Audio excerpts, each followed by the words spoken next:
What's good? It's your boy Jay, that's me.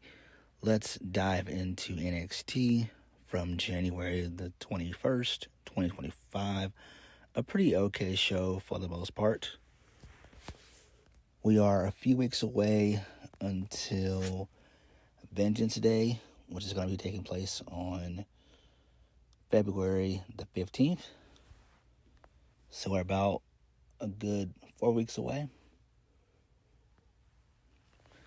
So we kicked the show off with the first match of the night. Tony D'Angelo, he retains the North American Championship by defeating Ridge Holland. So he wins via the spine buster for the 1-2-3, which is cool. So good stuff there.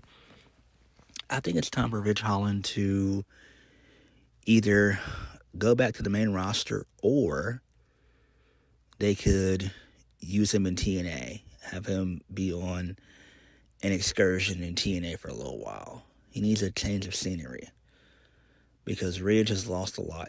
He's lost to Trick Williams. He got rid of Chase U, and nothing came of that. But they've got to do something with Ridge. Moving on. So Wesley, he takes issue with Dion Lennox for declaring himself championship material. Dion Lennox says that somebody will defeat Oba Femi one day, and it's not going to be Wesley. So why can't it be him? So there's a drastic difference between being a superstar with potential and a very decorated superstar like Wesley. Dion Lennox decides to challenge Wesley to a match. So Trick Williams shows up. He enters the locker room. Wesley says that Trick came to the penthouse, to the outhouse. And then Then Trick Williams smacks the shit out of Wesley. The thing was funny because everything started falling off from the lockers and stuff. That was hilarious as shit. I was like, damn, really good stuff. So Trick had me rolling with that one. That was a good one. Good shit. Moving on. So this leads us into Bayley. She's on every show. Again. And I'm a fan of Bayley, but come on. So she basically comes out, puts over Roxanne Perez. She talks about how she came back to NXT because, she wanted to help. She's always loved NXT, and she knows that NXT has always loved her. And so, she basically just talked about how NXT, I didn't no longer need Roxanne Perez because they have Jada Parker, Kalaya Jordan, and Lola Vice. They're all eager to get their opportunity, and all their girls want their moment. And then she mentions Giulia, said that a champion like her, the sky's the limit. So then Giulia comes out. She cuts a pretty okay promo. Could have been better, but it was okay. She said that she looked up to Bayley. She always has. And it was her hope to hold this title with as much as love and honor as she did when she was in NXT. So Bayley then puts over Giulia and what she's done for the division so far. Roxanne Perez comes out, cuts an awful promo, and her and Cora Jade come out. They don't say much of anything. They just talk shit about Giulia and Bayley. She tells everybody to shut the hell up. They're being Roxanne Perez. She says that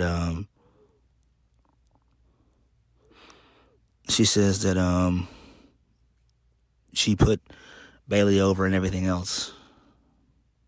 She really doesn't say anything. She just tells the crowd to shut the hell up and everything else. She gets up putting over Bayley and stuff. She said they don't no longer need the Four Horsewomen anymore. The Four Horsewomen era is over. And then basically just a brawl breaks out between all four ladies. And I forgot to mention, for whatever reason, there was a bunch of boos in this segment. But this thing went on a little bit too long. This thing should have ended in about 5 minutes. It felt like it was like 15, 20 minutes. I was like, what the hell are they doing? And they even brawled during the commercial break. I was like, damn, like, what kind of shit is this? But it is what it is. So, I mean, this is okay. We all know what the deal is. Next week, this sets up for a match, a tag match. Roxanne Perez and Cora Jade versus Bayley and Giulia. Okay, interesting stuff there. We all know that Bayley's down in NXT just to feud with Roxanne Perez for a little bit. So this is fine. Makes sense. Moving on. So Jada Parker, her sexy ass is backstage. She says she's not buying this little attitude change from Kalani Jordan. Kalani says that being rude doesn't make you real. Jada and Kalani, they continue to bicker back and forth until Karma Petrovich steps in. She says love is in the air, and then Jada shoves Kalani to the side. Jada wants to know why Carmen is inserting herself in her business. Maybe it's because she's with a guy that's going to leave her and her ass in a few months, which was kind of funny. Carmen says, Carmen says, she tells Jada to keep her relationship out of her mouth. And then Jada and Carmen, they proceed to get into a shoving contest. Nice. All right, moving on. So this leads us into Wes Lee defeating Deion Lennox. And so, Trick Williams, he shows up, and him and Wesley, they get into a little brawl real quick.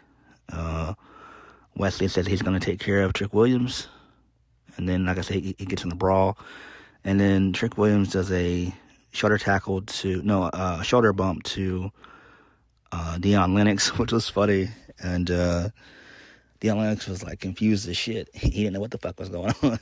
He probably thought, man, what's this fool doing? But, I get where they're going with this. Deion Lennox, he's okay. He's been there for about close to a year. So he has some potential and promise. But him kind of feuding with both Trick Williams, well, actually a mini feud with Trick Williams and a mini feud with Wes Lee could be interesting. So I guess Shawn Michaels sees something in him. So we'll have to, wait and see how that plays out. But it seems like Shawn Michaels could very well have something that could work out for Deion Lennox. I mean, he's got a good build and everything and all that, and he seems to get a couple things down. But again, he's green, but it takes time. So maybe working with Wesley and Trick Williams can help him out. But Trick is green in some areas, especially in the wrestling department. But Trick's only been doing this for about a good, 3 years now? Well, actually, no, a good 2 years. My bad. Moving on. So we get a Lexus King vignette. He says he's not going to be anything like his pops at all. He finally won singles gold. So I like that. Interesting stuff there. I like what they're doing with Lexus King. So Sarah Schreiber shared a backstage interview with Stephanie Vacker. So Stephanie Vacker wants the Women's North American Championship. Fatal Influence is doing everything they can to get in her way. She's not going to stop. Just because Fallon Henley wants to play with her opportunity. Shotzi benefited from the situation. Stephanie says that if Shotzi wins, she'll meet hell. As for Fallon Henley is concerned, she can run, but she can't hide from the devil. I like that. Really, really good shit there. Excellent. I'm loving Stephanie Vacker.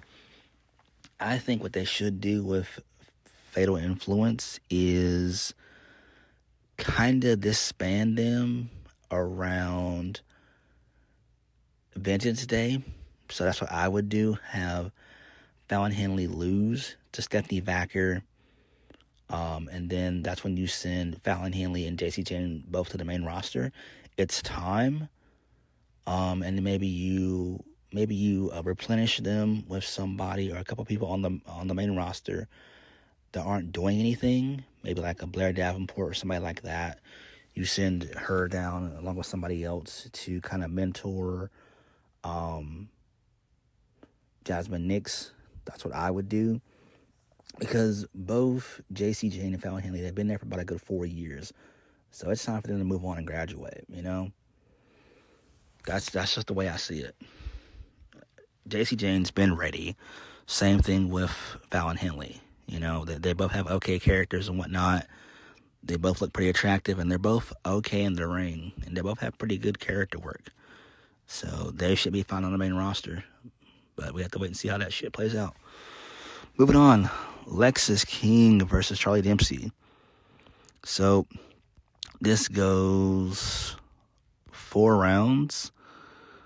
So Lexis King wins 2-1. Dempsey was able to hit 1 pinfall, and Lexis King was able to get 2. So this is fine. I guess their little feud was over with, I guess. Makes sense. I like this. So I want to see where they're going to go with this. Are they going to continue their feud? Because they really can't. Because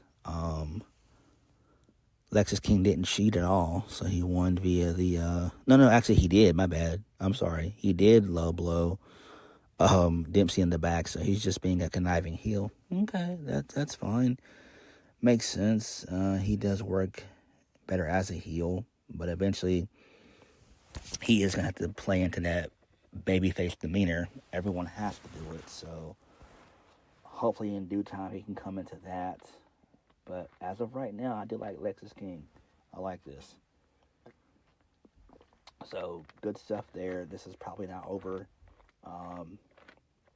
Maybe it'll officially end at Vengeance Day. But we'll have to wait and see. So maybe like if they do another match, maybe like a 2 out of 3 falls match. If Charlie Dempsey loses, he can no longer challenge for the Heritage Cup. I think that would be a good way to kind of end their feud. And then that way we can move Charlie Dempsey on to something else. Maybe like the North American Championship or something like that. Or another personal feud. But we'll see how that plays out. Moving right along. So Bianca Belair and Naomi, they're very much looking forward to putting their women's WWE Tag Team Championships on the line against Metaphor next week. They hope Last Legend and Jakara Jackson can bring that same energy to Atlanta and come correct. Nice. Good stuff there. Moving on. Hank and Tank are backstage.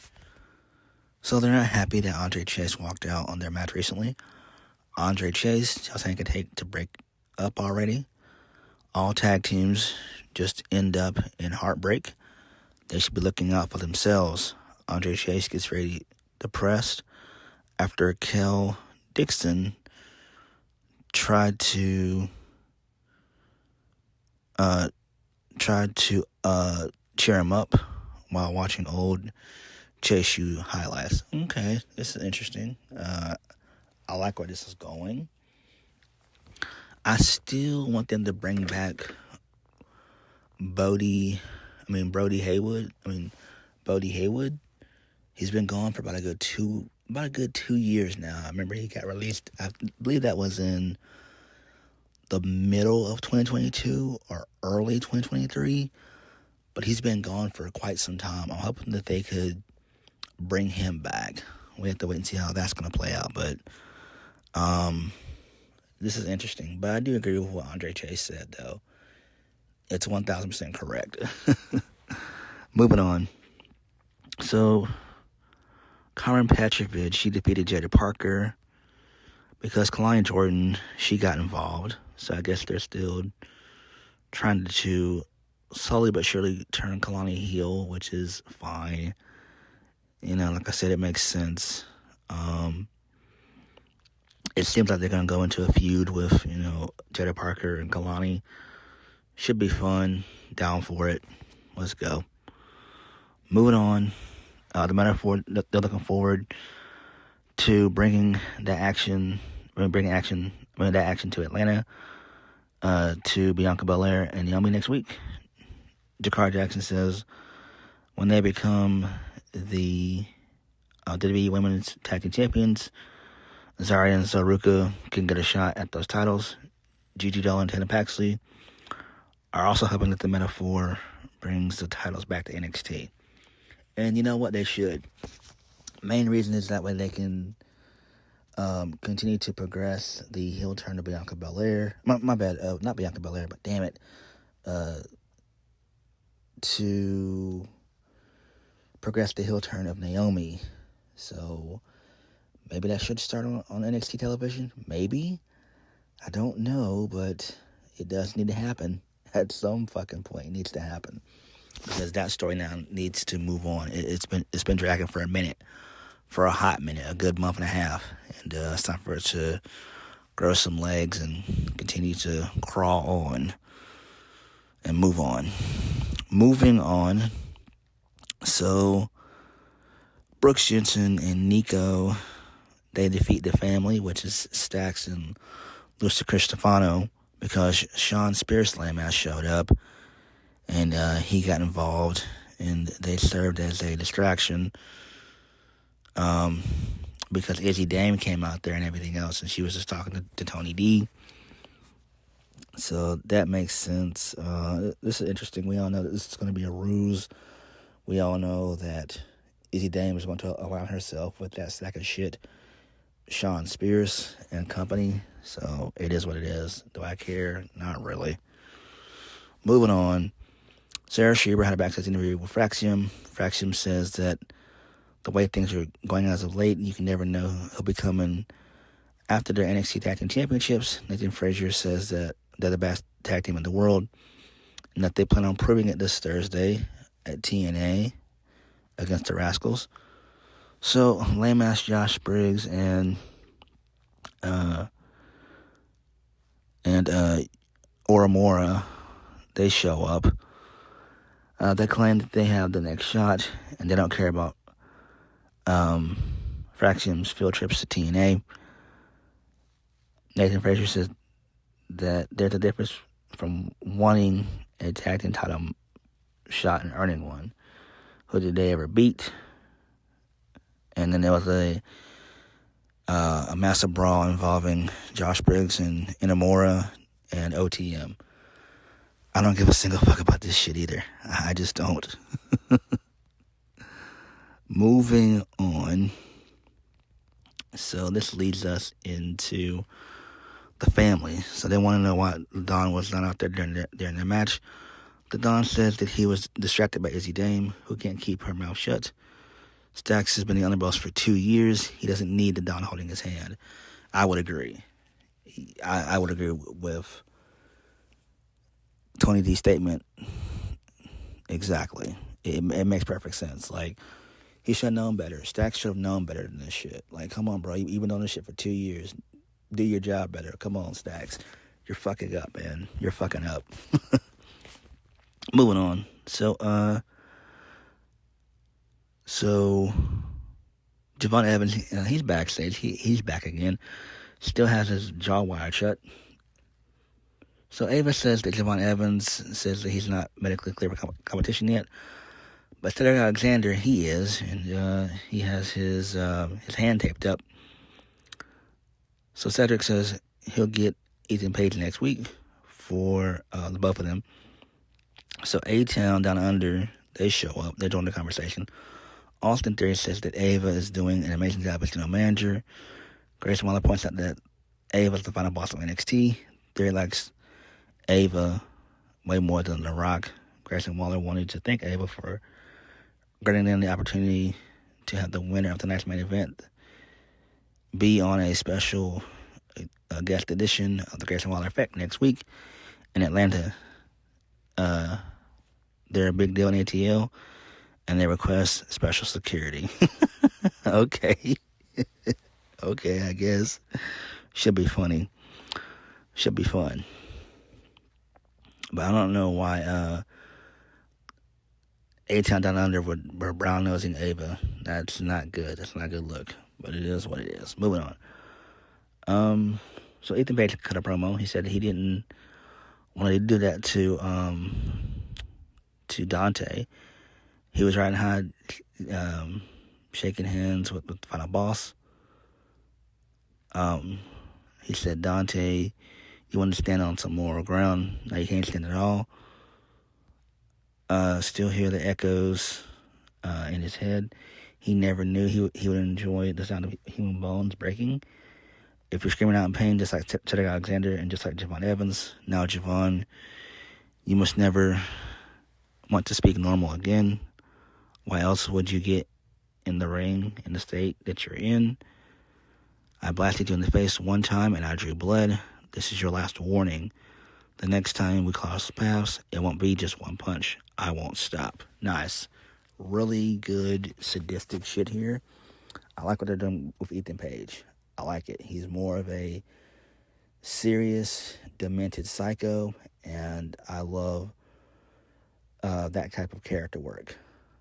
Really solid shit there. So, interesting. Main event of the evening, Oba Femi, the ruler, he defeats Eddy Thorpe, and he retains the NXT championship. Post-match, Trick Williams shows up. He stares down Oba, and Eddy Thorpe was about to get back up and take out Trick Williams, but Trick Williams hits the trick shot on Eddy Thorpe, and he stares down Oba Femi again, and that was the show. And I forgot to mention that A-Town Down Under, they were watching the match from the balcony. So that was cool. So NXT was pretty good, like it always is for the most part. I like what they're doing with Trick Williams, how they're having him gain momentum, bringing him back, to where he once was. I don't know what they're going to do at Vengeance Day, but it does seem like they're going to have Trick Williams and Oba Femi at Stand and Deliver. So we'll have to wait and see how that plays out. The Wesley stuff was pretty cool. Lexis King, that stuff is cool as well. The tag team stuff is okay. The drama within the family, that's pretty cool. I like that. So there's a pretty good bit of things going on in NXT that I like. Giulia, Roxanne Perez, Bayley, their feud and stuff, that's okay as well. It's a little bit too much Bayley, but they had no idea what to do with her. Again, I still think that she should just be in NXT just to manage somebody, and that's that. But it is what it is. What did you guys think of NXT this week? What did y'all think? Like, comment, subscribe. Peace.